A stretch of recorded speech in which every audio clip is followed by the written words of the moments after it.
8:35 de la mañana, bienvenidos a las aperturas de los mercados, donde encontrará toda la información del dólar, las bolsas NUAM Exchange y los mercados de los Estados Unidos. Soy Nicolás Esteves y es un gusto saludarlos. De una vez, vamos con el toque de campana de L3 Harris en Wall Street.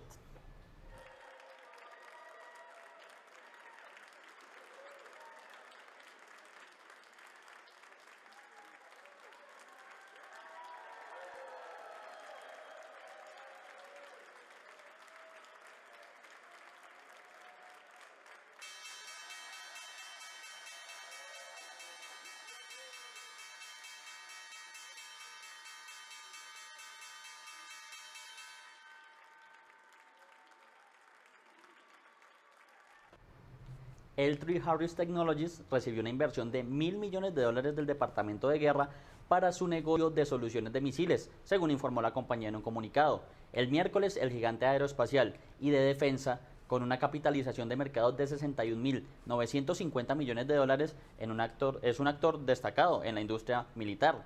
La inversión toma la forma de un valor preferente convertible que básicamente se transformará en acciones ordinarias tras una oferta pública inicial.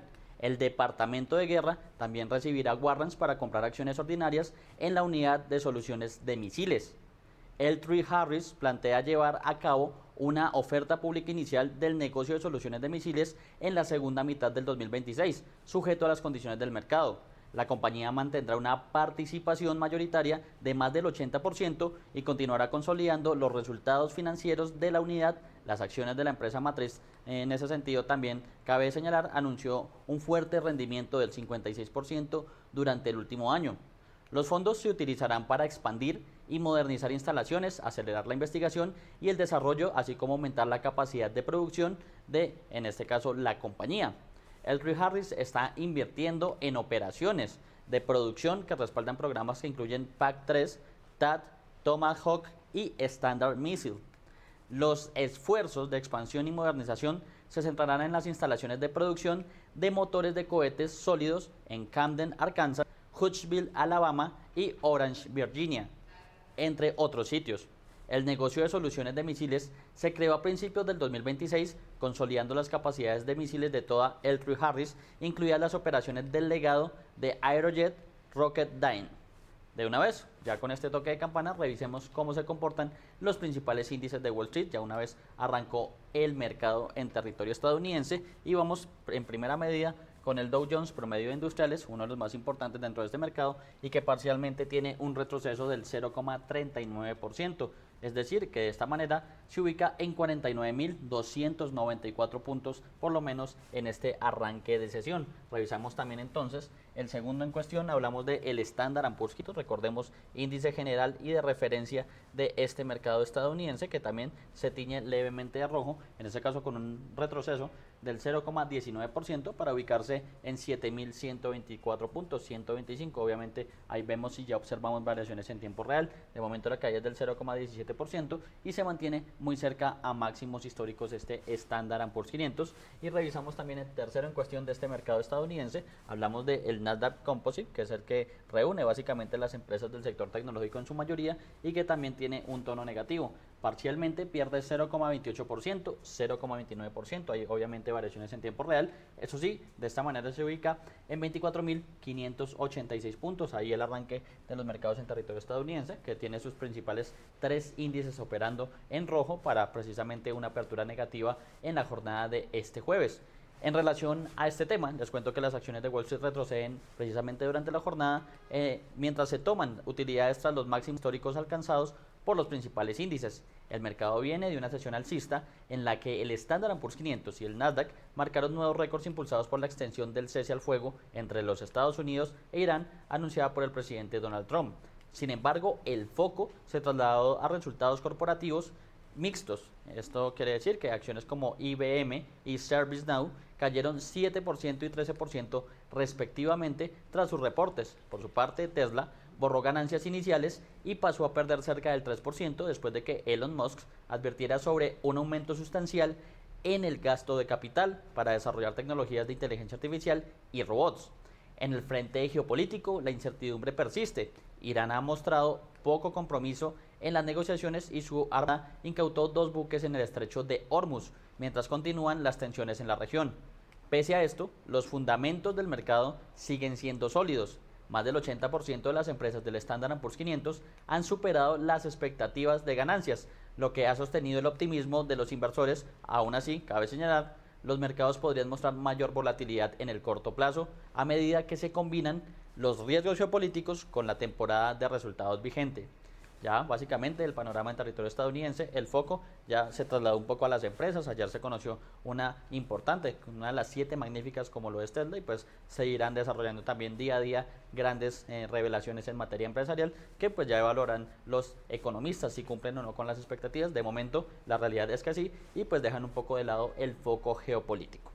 Ya mientras entran en operación las bolsas de la región, hagamos un repaso cómo abrió el mercado cambiario colombiano, refiriéndonos al comportamiento del dólar versus el peso real, que aquí tenemos una noticia bastante interesante en la jornada de este jueves. Tenemos que el dólar arrancó en la jornada sobre las 8 de la mañana, bastante puntual. Recordemos un mercado que va entre las 8 de la mañana y la 1 de la tarde y que tuvo un valor inicial en ese sentido de 3.560 pesos. Si lo comparamos contra el cierre en el spot de la jornada del miércoles, que recordemos fue 3.558 pesos con 40 centavos, teníamos un alza inicial de un peso, en este caso con 60 centavos, algo casi, digamos, con una relativa estabilidad. Sin embargo, como bien lo arroja la gráfica, alcanzó niveles mínimos y aquí está la noticia, pues alcanzó un nivel de 3.552 pesos con 75 centavos. ¿Esto en qué se traduce? Básicamente en el menor nivel intradiario que ha mostrado la divisa estadounidense desde el 19 de marzo del 2021. Estamos hablando de 5 años,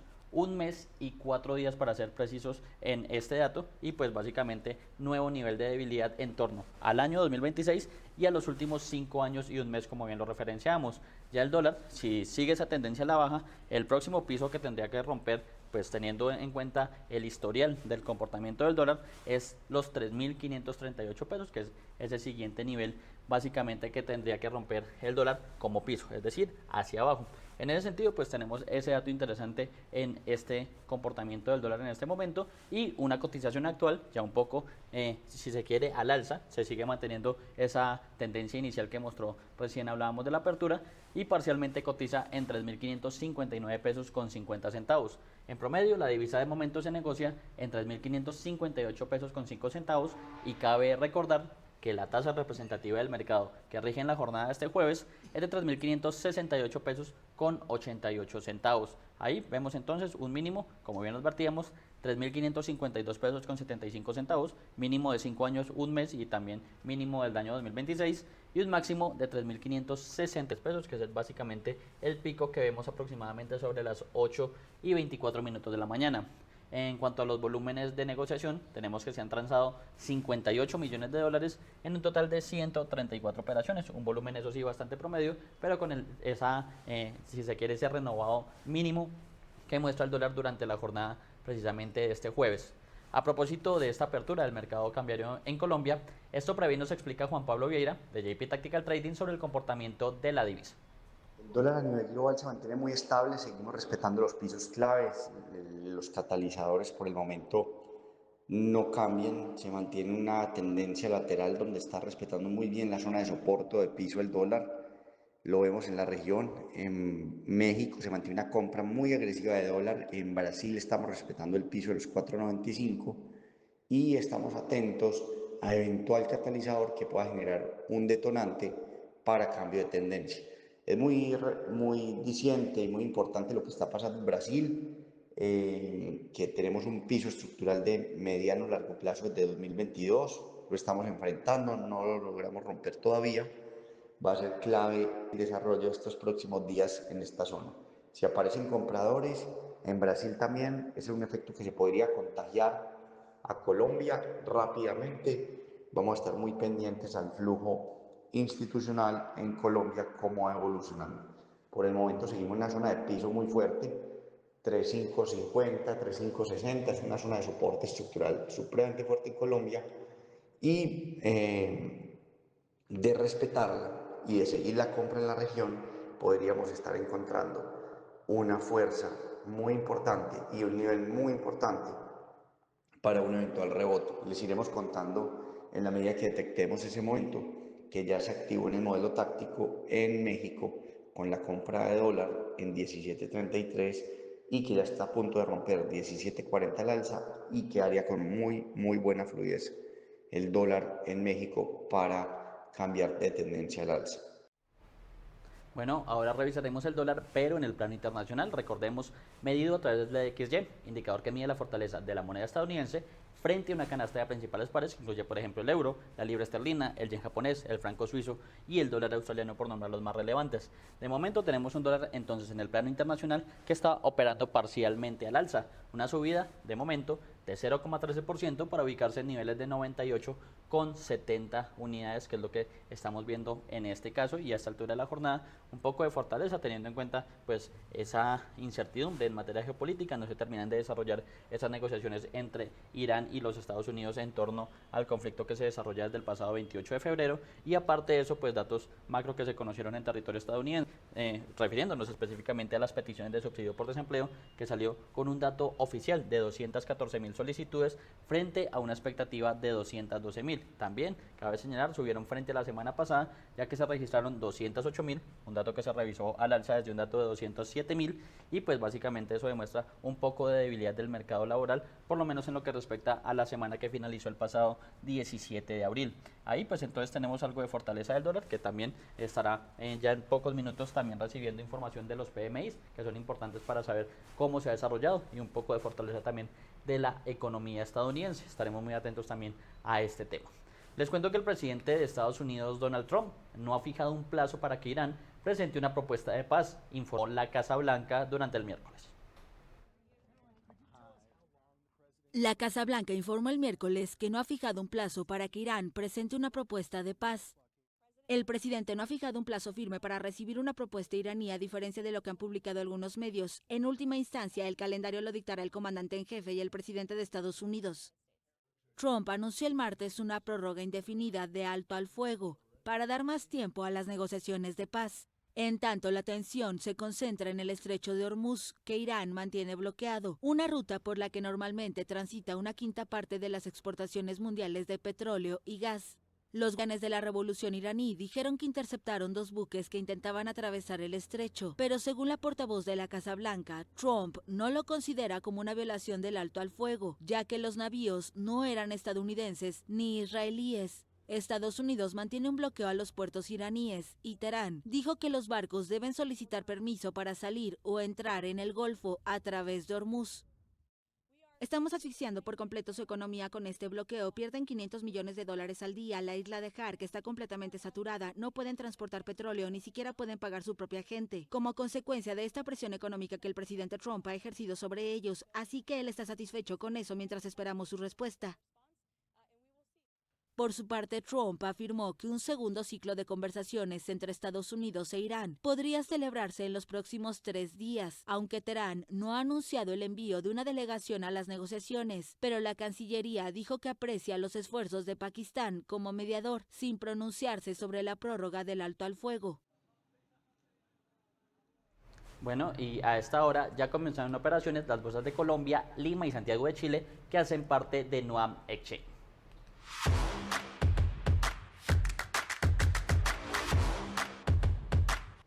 En este caso, iniciamos por la Bolsa de Valores de Colombia, la Bolsa de Valores local, que medida a través de su principal índice, hablamos del MSCI Colcap, de momento tiene una variación negativa, que corresponde en este caso al 0,25%, y de esta manera se ubica en 2.277 puntos. Hay entonces arranque negativo en este mercado bursátil colombiano, y revisaremos cuáles son de momento las acciones que justifican ese comportamiento a la baja inicialmente. Tenemos que la que más pierde a esta altura es la acción de Nutresa, se devuelve 2,92% y se ubica parcialmente en 299.000 pesos. La acción preferencial de Cibes es la segunda que más cae, con un retroceso del 0,73% hasta los 65.200 pesos. La tercera en cuestión, en este caso de comportamiento negativo, es la preferencial del Grupo Aval, que cae 0,49% y se ubica de esta manera en 812 pesos. Ahí las 3 acciones que de momento registran comportamiento negativo en esta Bolsa de Valores de Colombia. Pero también vemos comportamientos a la baja de momento en la acción de Ecopetrol,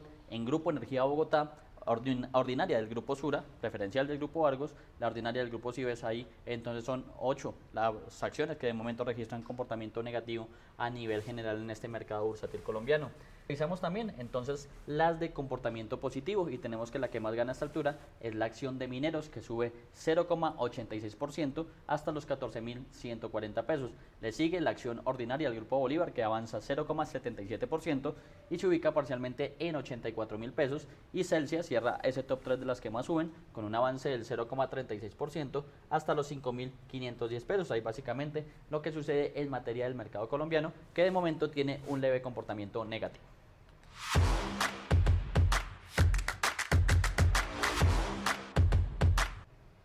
Y ahora revisamos la segunda en cuestión, hablamos de la Bolsa de Valores de Santiago de Chile. Como siempre lo hacemos, mediante de su principal índice, que hablamos principalmente, es el IPSA, el índice de precios selectivo de acciones, que es el de referencia internacional para este mercado chileno, y que de momento aquí hay noticia, pues ya que opera con una variación negativa del 0,53%, se ubica en 10.943 puntos en este espacio que ha operado este mercado chileno, recordando que entre Bogotá y Santiago de Chile hay 2 horas de diferencia, y pues que en este caso el mercado arrancó sobre las 9:30 de la mañana, hora de Santiago de Chile, y pues ya próximamente ya sigue avanzando y se sigue aproximando a las 11 de la mañana en el sur del continente. En este caso lo importante y a resaltar es que perdió ese nivel clave que había soportado durante las últimas sesiones de los 11.000 puntos, siguiendo también pues el tono negativo que presentaba Wall Street, que es generalmente lo que sucede, un mercado que va muy de la mano con ese comportamiento internacional y que en este caso entonces pierde un soporte ahí importante, como lo es las 11.000 unidades, por lo menos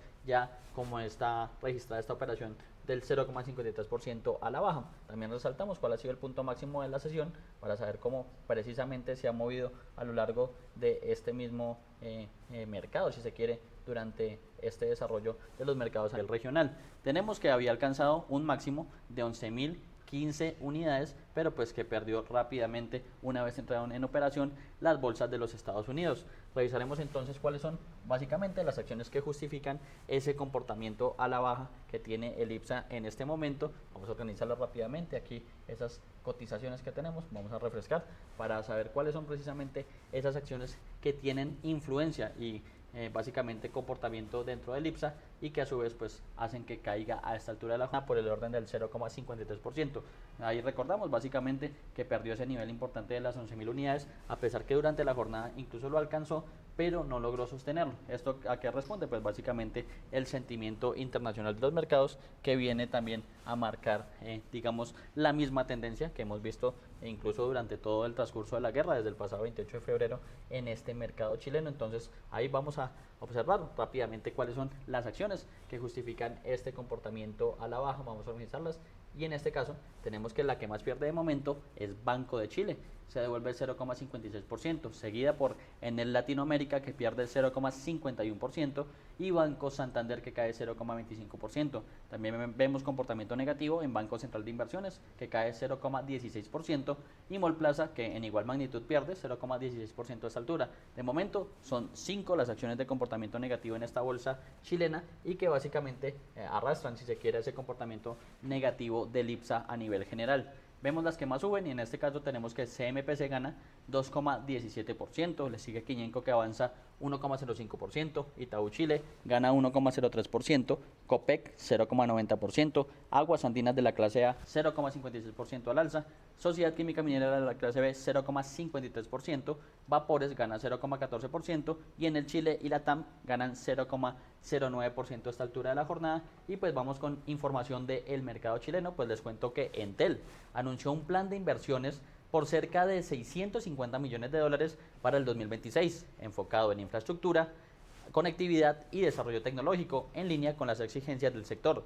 La decisión se dio en el marco de su junta de accionistas, donde también se confirmó la salida de Juan Hurtado Vicuña tras más de 3 décadas en el directorio. La compañía avanza así en una renovación de su gobierno corporativo para el periodo 2026-2029, manteniendo a directores y sumando nuevos integrantes en paralelo a una estrategia que busca fortalecer su posición en mercados clave.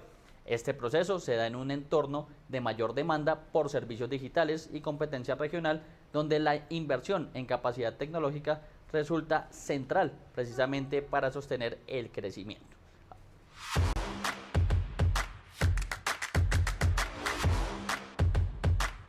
Y abordamos la tercera en cuestión, hablamos de la Bolsa de Valores de Lima, que básicamente siempre medimos a través de sus principales índices. Hablamos del índice general y el índice select, que son los que dan esa referencia de cómo se comporta ese mercado bursátil peruano. Comenzamos por el MSCI NUAM general, que es el de referencia internacional y que parcialmente avanza en este caso 0,40% hasta los 51.730 puntos. Esto frente a un cierre anterior de 51.525 unidades. Entonces ahí pues por lo menos Perú sí tiene un tono positivo en este arranque de los mercados. También revisamos el MSCI NUAM Select, que reúne las 14 acciones más líquidas de esta bolsa o de este mercado bursátil y que avanza 0,66% para ubicarse de esta manera en 1.331 puntos frente a un cierre anterior de 1.322 unidades. Ahí tenemos entonces Colombia, Chile operando en rojo y Perú pues sí cambiando un poco el tono, está operando en verde a través de sus principales índices. Y en relación a este mercado les cuento que el Congreso de Perú evalúa una moción de censura contra el presidente José María Balcázar tras la decisión de suspender en este caso la compra de aviones F-16 a Lockheed Martin, y básicamente la controversia desencadenó una crisis política que incluye renuncias ministeriales, versiones contradictorias sobre el estado del contrato y además cuestionamientos sobre la gestión del proceso. El caso escaló en el ámbito legislativo, donde congresistas impulsan acciones por un posible incumplimiento de funciones, mientras expertos advierten que la situación podría derivar en un escenario más complejo como una eventual vacancia presidencial. El episodio también genera tensiones en la relación con Estados Unidos y mantiene en incertidumbre un proceso clave para la modernización de la defensa del país. Ahí básicamente lo que sucede también en materia política en Perú, que viene siendo tendencia, tanto por ese escrutinio que aún no ha finalizado y ahora una posible nueva destitución del presidente José María Balcázar, que es el que está actualmente en el cargo.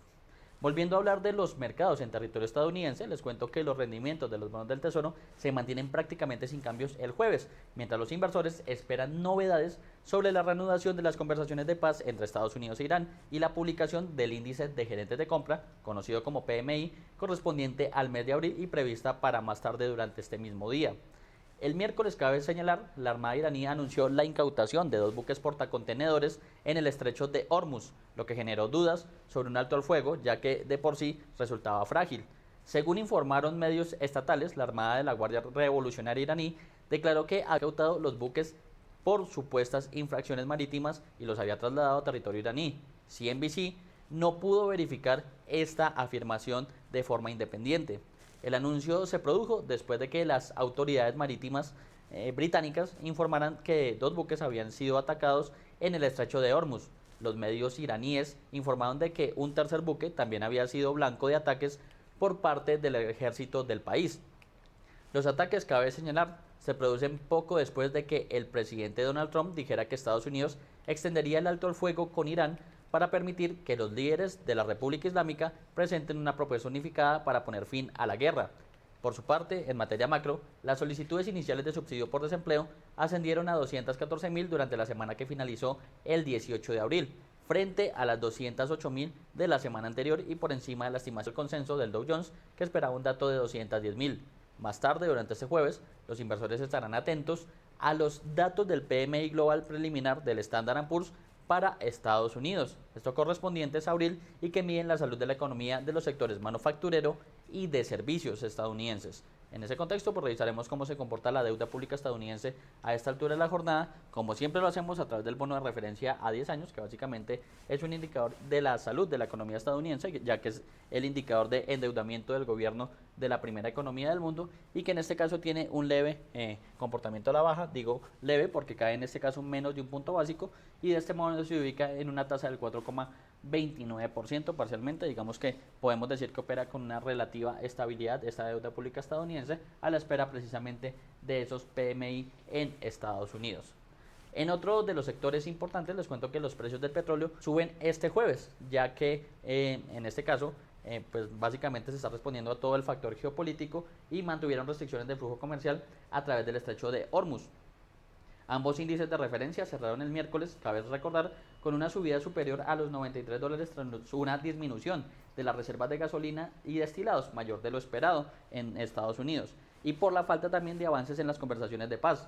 Si bien el presidente estadounidense Donald Trump extendió el alto al fuego entre países a petición de mediadores pakistaníes, Irán y Estados Unidos en ese sentido siguen restringiendo el tránsito de buques por el estrecho de Hormuz. Este paso fluvial transportaba aproximadamente el 20% del suministro mundial diario de petróleo y gas natural licuado hasta que la guerra comenzó a finales de febrero con los ataques de Estados Unidos e Israel contra la República Islámica. Irán capturó 2 buques en el estrecho de Hormuz, como bien lo referíamos, durante el miércoles, reforzando así su control sobre esta estratégica vía marítima.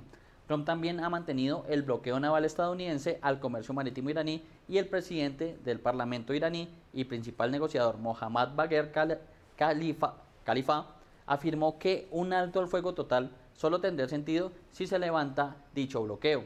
Según fuentes marítimas de seguridad consultadas por en este caso, durante el miércoles, el ejército estadounidense ha interceptado al menos 3 petroleros con bandera iraní en aguas asiáticas y los está desviando desde sus posiciones cerca de India, Malasia y Sri Lanka. Con la prórroga del alto al fuego, el martes, Trump volvió a retractarse en el último momento de sus advertencias de bombardear las centrales eléctricas y los puentes de Irán. Trump no ha fijado una fecha para el fin de la prórroga del alto al fuego, según declaró a la prensa la secretaria de prensa de la Casa Blanca, Caroline Leavitt. Por otra parte, las exportaciones totales de petróleo crudo de productos derivados de esto en Estados Unidos aumentaron en 137.000 barriles diarios, lo que es un récord de 12,88 millones a nivel total. Cabe señalar que la guerra, o mejor, las reservas de crudo en Estados Unidos aumentaron, mientras que las de gasolina y destilados disminuyeron, según informó la Administración de Información Energética. Las reservas de crudo también, cabe señalar, aumentaron en 1,9 millones de barriles, también con estos datos que entrega esta entidad gubernamental en territorio estadounidense. Entonces, pues básicamente, con este panorama, tanto geopolítico como de básicamente reservas en territorio estadounidense que resultan bastante importantes, pues tenemos que revisar cómo se comportan las principales referencias del petróleo a esta altura de la jornada. Comenzamos por el Brent, que es el de referencia europea y el de referencia mundial, fundamental para empresas como Ecopetrol y Petrobras en sus temas financieros y que parcialmente tiene un comportamiento al alza, tal como ocurrió en la jornada anterior. En este caso, gana 0,89% y de esta manera se ubica en $102 con 83 centavos el barril. Hay entonces ganancias también para el petróleo de referencia Brent. Revisamos también el otro petróleo de referencia internacional. Hablamos del WTI o el West Texas Intermediate de referencia estadounidense, que tiene un poco de subida, si se comparan en este caso con el Brent un poco mayor. En este caso tenemos un avance del 1,04% y de esa manera se ubica en $93 con 93 centavos el barril, también extendiendo esas ganancias que mostró durante la sesión anterior este petróleo de referencia estadounidense. Y pues básicamente sigue la incertidumbre reinando y por eso estos petróleos a nivel internacional siguen ganando terreno, por lo menos ya el Brent nuevamente por encima de los $100. Les cuento que Ucrania reanudó este miércoles el bombeo de petróleo ruso por el oleoducto Druzhba hacia territorio europeo, lo que permitirá la adopción de un enorme préstamo de la Unión Europea a Ucrania. Ucrania reanudó el miércoles el bombeo de petróleo ruso a través del oleoducto Druzhba hacia Europa, restableciendo un flujo energético clave para varios países del bloque. Este movimiento contribuyó a destrabar las negociaciones en la Unión Europea de un préstamo de unos 106.000 millones de dólares para Kiev, hasta ahora bloqueado por Hungría. Chipre, que ejerce la presidencia semestral del Consejo de la Unión Europea, anunció que ha iniciado el proceso para alcanzar en 24 horas un acuerdo final de los 27, incluida Hungría, para la liberación del préstamo. El presidente ucraniano Volodymyr Zelensky espera el préstamo para financiar el costo de la guerra con Rusia en el periodo 2026-2027. El oleoducto Druzhba había resultado dañado en enero a raíz de un ataque ruso, paralizando el abastecimiento de crudo hacia Hungría y Eslovaquia. El primer ministro saliente de Hungría, Viktor Orbán, acusaba a Ucrania de demorarse en su reparación y en represalia bloqueaba el préstamo europeo. Eslovaquia también amenazaba con impedir la adopción del paquete de sanciones contra Rusia.